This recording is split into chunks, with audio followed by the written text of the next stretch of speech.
순전한 기독교 책에 대한 이야기를 좀 나누어 보려고 하는데, 저는 이 책 루이스에 대한 전문가가 아니기 때문에 한 독자의 입장에서 우리가 함께 나누어 볼 수 있는 몇 가지 포인트만 이렇게 뽑아 보았고요.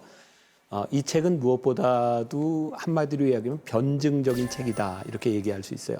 변증이라고 하는, 아폴로지라고 하는 말은 신앙을 갖지 않은 사람에게 기독교는 무엇이다 라고 이야기하는 것이고, 다른 의미로 이야기하면 기독교에 대한 공격에 대하여 기독교는 이런 종교가 아닙니다 라고 하는 것이 아폴로지, 이 변증에 대한 부분입니다.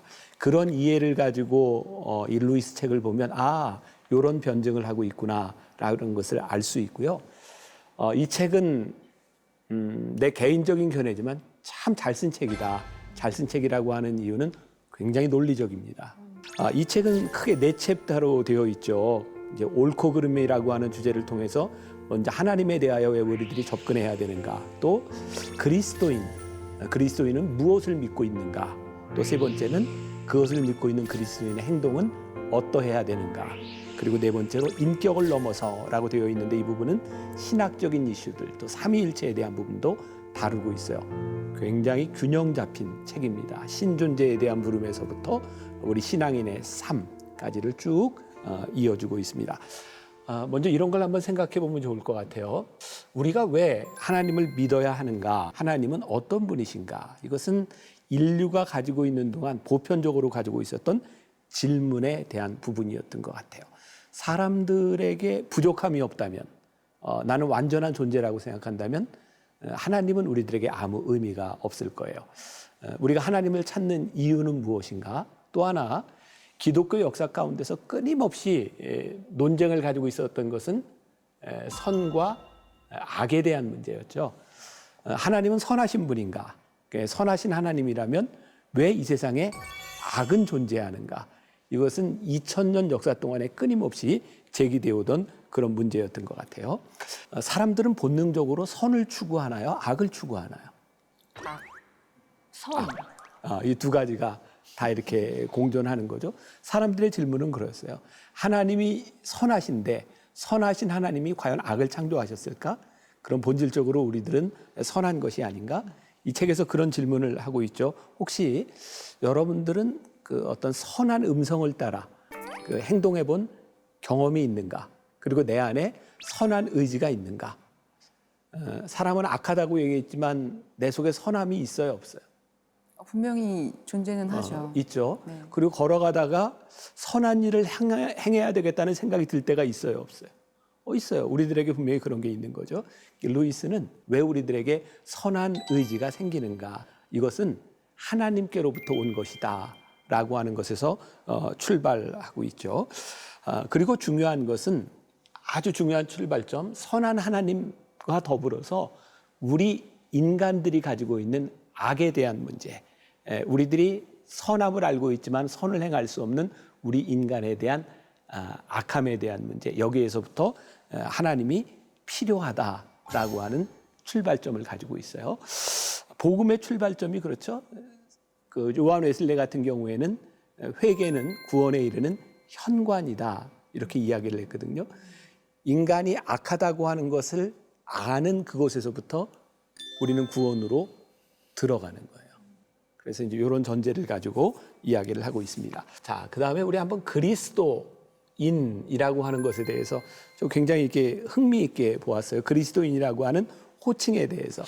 제가 책을 읽으면서 느꼈던 게 그런 것 같아요. 제가 영국 사회를 잘 모르지만 그 시대에도 영국 사람들이 그리스도인들을 바라보는 굉장히 냉소적인 부분들이 있었던 것 같아요.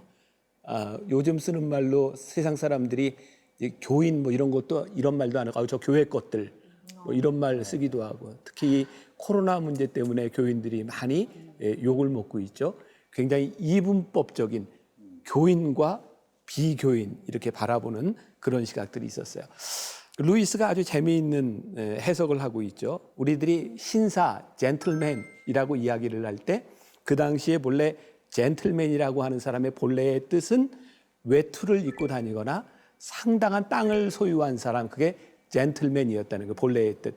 근데 이 말이 이렇게 쭉 변해가서 사람들이 저 사람 신사야? 그럴 때 그 사람은 땅을 가지거나 외투를 입은 사람이 아니라 내 마음에 들면 신사야 라고 이렇게 변하겠다는 거죠.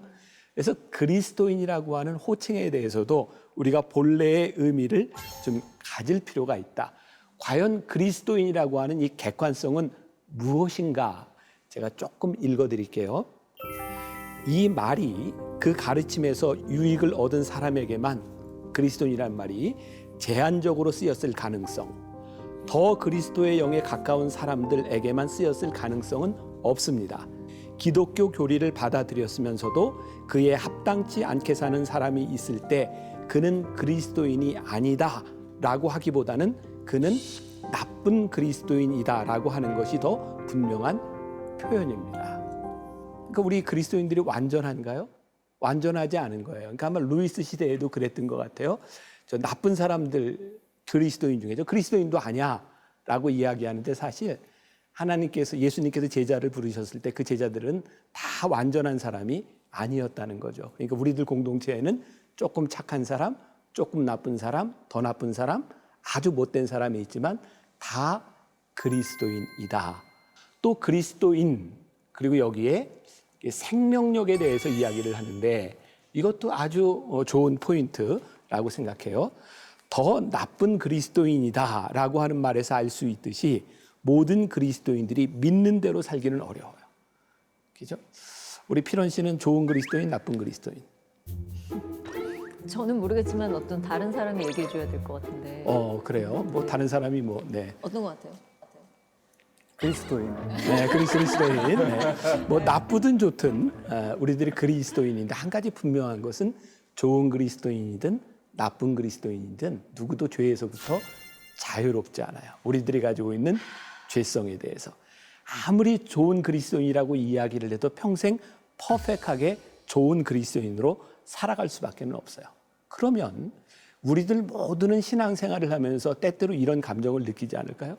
아, 나는 왜 이 정도밖에 안 돼? 우리 스스로 그런 거 참 많이 느끼지 않나요?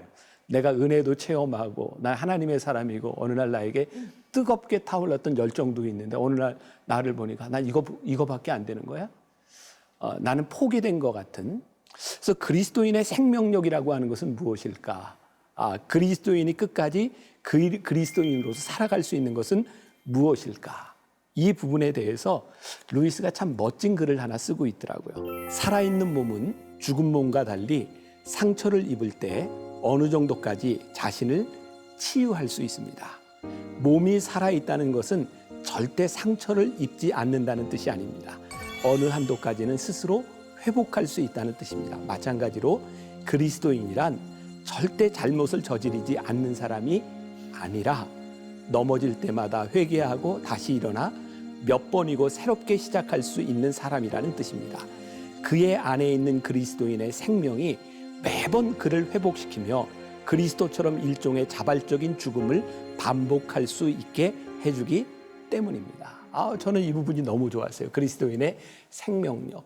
우리 그리스도인에게 있는 생명력은 우리의 완전함에 근거하는 것이 아니라 우리들이 그리스도인 되었기 때문에 우리를 회복시키시는 하나님으로 인하여 생명력이 유지되는 거예요. 혹시 우리들 가운데 자괴감에 빠진 사람이 있다면 실망하지 마세요. 우리들의 생명력은 내가 가지고 있는 완전성에 있는 것이 아니라 우리를 회복시키시는 하나님께 있는 거예요. 자, 또한 그리스도인은 자신의 선한 행동이 내 스스로 나오는 것이 아니라 그리스도의 생명력에서 나온다고 하는 것을 믿는 사람이죠. 우리가 선하기 때문에 하나님이 우리를 불러주신 것이 아니라 하나님이 우리를 불러주셔서 우리를 선하게 만드신다는 거예요. 아마 루이스가 변증해야 될 부분들 중에 그런 게 있었던 것 같아요. 사람들이 기독교인들을 바라보며 너희들은 크리스찬인데 왜 악하냐? 너희는 왜 우리만 못하냐? 루이스가 이야기하는 거죠. 아니, 우리가 선하기 때문에 하나님이 우리를 불러주신 것이 아니라 악한 우리를 불러주셔서 우리를 그리스도인 삼아주신 거야. 여기에서부터 내 안에 그리스도의 생명력이 있다라고 하는 것은 내가 잘난 것이 아니라 내 안에 하나님께서 일하신다라고 하는 믿음이죠. 저에게는 여기서 또 하나 이런 발전시켜 볼 수 있는 것이 있다고 생각하는데 하나는 율법, 하나는 은혜인 거죠. 우리들 스스로 선하고 우리들 스스로 강하고 우리들이 무언가를 할 수 있다고 생각하는 것, 그리스도인의 생명력이 없는 사람들은 굉장히 율법적이에요. 나도 율법적이고 누구인가에 대해서도 굉장히 율법으로 적용시키려고 그래요. 왜? 우리는 그리스도의 힘으로 사는 게 아니라 또 이렇게 해야 돼, 해야 돼, 해야 돼. 계속 율법인 거죠. 그런데 그리스도 안에 내가 있으므로 그리스도 안에서 내가 산다고 생각하는 사람들에게는 늘 은혜가 있어요. 우리는 하나님 때문에 하나님의 은혜로 살아가는 거야. 근데 루이스의 책을 쭉 읽다 보면 루이스에게 흐르고 있는 그리스도인의 생명력, 그것은 은혜로 연결이 되고 있더라고요. 루이스는 누군가를 정죄하려고 하는 것이 아니라 하나님이 우리들에게 베푸시는 은혜에 대한 생각들을 하고 있어요. 그래서 이런 질문으로 연결이 되는 거예요. 조금 전에 우리 교수님이 그런 이야기를 했습니다. 여기 미어 크리스천리티에 나오는 그 용어들 중에 굉장히 공격적인 용어, 전쟁 용어, 침공 뭐 이런 말들이 나온다. 사람들이 이렇게 질문을 던지는 거죠. 이 세상이 악한데 하나님 한 번에 해결을 해버리시지 왜 예수님을 보내셔서 끝까지 이렇게 기다리고 참고, 아니 하나님이 힘이 없으신 건가? 이런 표현을 할 수 있을 것 같아요. 하나님은 왜 적군이 점령한 이 세상에 변장을 하고 들어와 일종의 비밀 결사들을 통해 마귀의 세력을 전복시키려 하십니까? 왜 대군을 이끌고 침공하시지 않습니까? 그만큼 강하지 못하기 때문입니까? 루이스가 여기에서 참 멋진 설명을 하고 있죠. 그런 예를 들잖아요. 프랑스군이 연합군과 함께 이제 전쟁을 하는데 독일군을 이겼어요. 그때 전쟁이 다 끝난 다음에 이제 프랑스 사람들이 나는 연합군 편이야라고 나온다면 그게 무슨 의미가 있겠습니까? 사실은 싸울 때 같이 싸워야 그게 같은 편이지. 그러면서 극작가가 무대 위로 걸어 나오면 연극은 끝난 것입니다. 이렇게 이야기를 해요. 하나님이 심판에 등장하시는 순간 이미 그건 끝난 것입니다. 그러니까 하나님이 힘이 없으셔서가 아니라 우리로 하여금 하나님의 설 수 있는, 하나님 편에 설 수 있는 기회를 우리들에게 주고 계신 것입니다. 그러니까 그는 인간들 세상 속에 보이고 있는 죄에 대한 문제, 악에 대한 문제에서 하나님의 은혜를 보고 하나님의 기다리심과 하나님의 사랑을 보고 있어요. 하나님의 마음을 보고 있어요. 그런 의미에서 C.S. 루이스의 책은 어쩌면 우리들이 이야기하는 바울 사상, 또 이제 어거스틴 사상과 이어지는 그리스도의 은혜의 근거에서 이 책들을 이렇게 쓰고 있는 것을 보게 됩니다. 자, 그 다음 주제로 한번 또 넘어가 볼게요. 결혼에 대한 주제예요. 자, 결혼할 때 우리는 사랑해서 하나요? 결혼하고 사랑하려고 하나요? 사랑해서. 사랑해서 하죠. 근데 문제는 뭐냐면 사랑해서 결혼하는데 그 사랑이 끝까지 가느냐에 대한 부분인 거죠. 이 책에서도 이런 표현을 쓰고 있는데 한번 읽어드릴게요. 사랑을 느끼는 것을 모든 삶의 토대로 삼을 수는 없습니다. 그것은 고귀하긴 하지만 그래도 감정에 불과합니다. 어떤 감정도 언제까지나 강렬할 수는 없습니다. 감정이라는 것 자체가 지속될 수 없는 속성을 가지고 있습니다.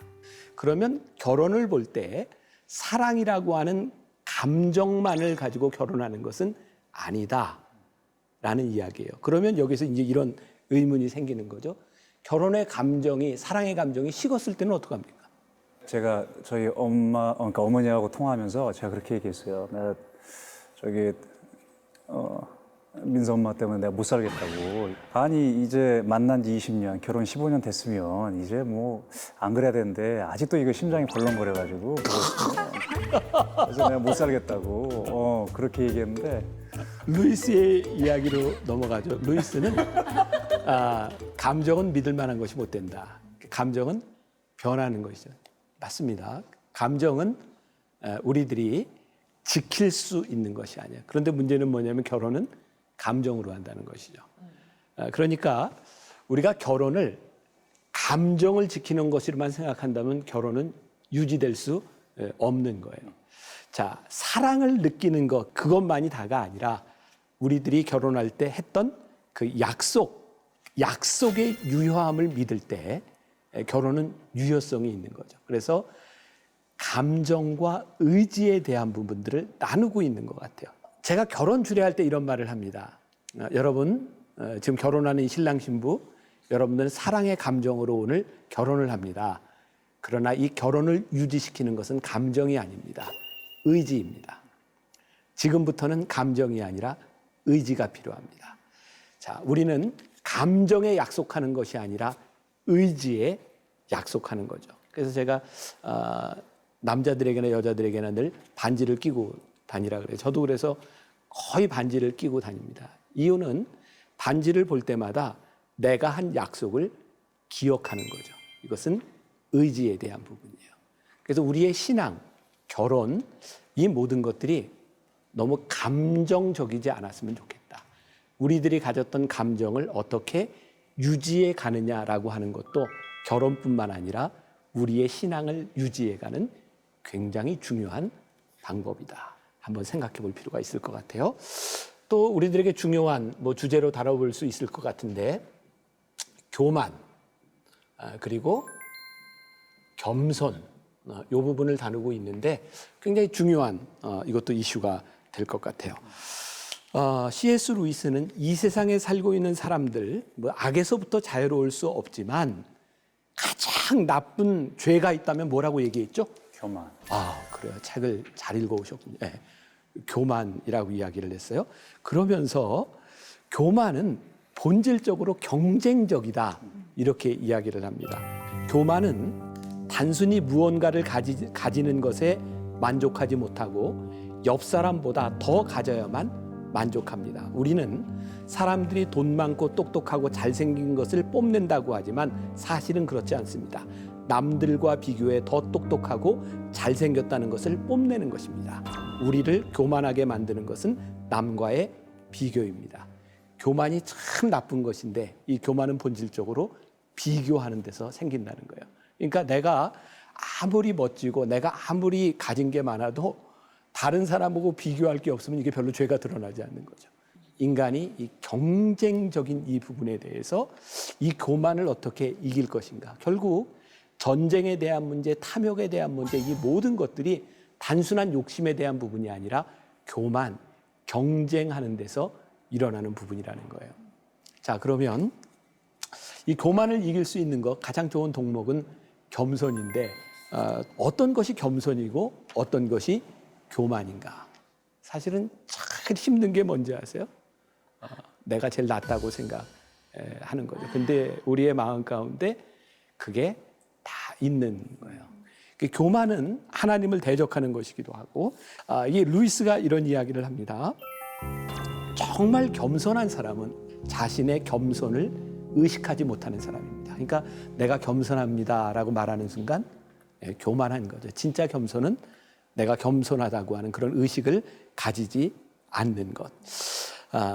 그리고 C.S. 루이스가 이런 말을 해요. 우리 모두의 답이 될 수 있을 것 같아요. 우리가 겸손해지고 싶다면 그 첫걸음은 바로 자신이 교만하다는 사실을 깨닫는 것입니다. 여기에서 우리는 이제 줄타기를 하는 거예요. 여기까지 오케이. 나도 내가 스스로 그래 내가 참 교만했었구나 라고 생각하는 순간 나는 겸손으로 들어가는데 들어가서 이제는 내가 겸손하구나 하는 순간 또 교만해지는 거죠. 그러니까 사실은 우리 인간이 가지고 있는 본성에 대한 부분, 이 안에서 우리들이 줄타기들을 하고 있는 거예요. 마지막으로 한 가지만 얘기합시다. 자, 믿음에 대해서. C.S. 루이스는 믿음이라는 말의 두 가지 차원을 이야기합니다. 첫 번째는 뭐냐면 기독교 교리를 사실로 받아들이는 것이 믿음이다. 간단한 거예요. 그런데 두 번째 믿음의 의미에 대해서 이야기를 합니다. C.S. 루이스는 우리가 믿음을 가지려면 도덕적으로 열심히 살아가 보려고 노력하다가 실패를 맛볼 때 그때 우리의 믿음이 생기는 것이다. 우리의 실패를 맛볼 때 우리들의 능력으로 하나님의 뜻대로 살아가려고 해보지만 그것이 안 된다고 느낄 때 우리가 실패를 경험하는 순간 그리스도에게 우리의 삶을 맡길 때 믿음의 시작이 되고 거기에서 구원이 시작된다라고 말을 합니다. 한 문장을 읽어드리고 마칠게요. 결론적으로 그리스도인은 도덕적인 노력을 진지하게 기울여 보아야 항복할 수 있습니다. 그리고 그리스도를 믿어야만 그 절망에서 구원받을 수 있습니다. 그러면 바로 그 믿음으로부터 반드시 선한 행동이 나오게 되어 있습니다. 저는 굉장히 C.S. 루이스가 균형 잡힌, 결국은 하나님에게서부터 시작해서 믿음의 행동까지 아주 일관성 있게 그 변증을 하고 있구나라는 생각이 들어서 굉장히 유익한 책이었던 것 같습니다. 여기까지. 고맙습니다.